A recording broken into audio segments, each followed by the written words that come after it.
August মাসের 8 তারিখে হচ্ছে আমার বিয়ে। তো এতদিন তোমাদের সাথে ভাবছিলাম যে এই কথাটা আমি শেয়ার করব, ফাইনালি কিন্তু বলেই দিলাম। যার জন্য আমি এই কয়দিন অনেক অনেক ব্যস্ত ছিলাম, যে অবশেষে আবারও বিয়ের পিঁড়িতে বসছেন আঁখি। দেশের মানুষদের সবাইদেরই চেষ্টা করতেছি যে একটু দাওয়াত দিতে, কারণ বিয়ের প্রোগ্রামটা একদম ছোটভাবেই করব যাতে করে সবাই আসতে পারে। তো যাই হোক, 8 তারিখেই কিন্তু তোমরা সেই জিনিসটাই দেখতে পারবা যেইটা তোমরা আমাকে এতদিন এত এত পরিমাণ কমেন্ট করতাম।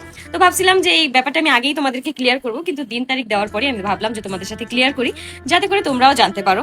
কারণ এইটা নিয়ে এত পরিমাণ প্রশ্ন আসে যা বলার বাইরে, আসলে একজন একজন করে তো সবাই রিপ্লাই দেওয়া যায় না। তো এই জন্য আমি ভাবলাম যে একদম সবকিছু পাকাপোক্ত হবে, একদম ঠিকঠাক ডেট দেওয়া হবে, তারপরে আমি তোমাদের সাথে এই ব্যাপারটা ক্লিয়ার করব। তো ফাইনালি কিন্তু আমি বলেই দিলাম। আর মানে আর কি বলবো, আর এখন বলার তো কিছু নেই, আমি তো খুবই এক্সাইটেড। এটা তো তোমরা দেখে বুঝতেই পারতেছো।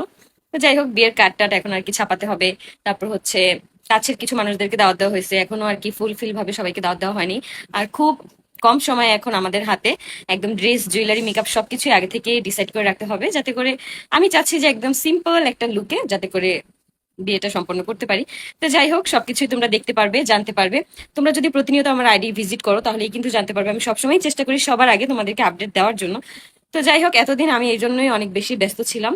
তো ফাইনালি তোমরা সেই সময়টা আর কি চলে আসছে আমার, প্লাস তোমাদেরও, কারণ আমার থেকে বেশি তোমরাই আমাকে এই প্রশ্নটা অনেক বেশি করতা। তো যাই হোক, 8 তারিখে কিন্তু তোমরা দেখতে পারবে আমাকে নতুন লুকে। তো সবাই আমার জন্য দোয়া করো, আর অনেক অনেক ভালোবাসা রইলো তোমাদের জন্য। টাটা।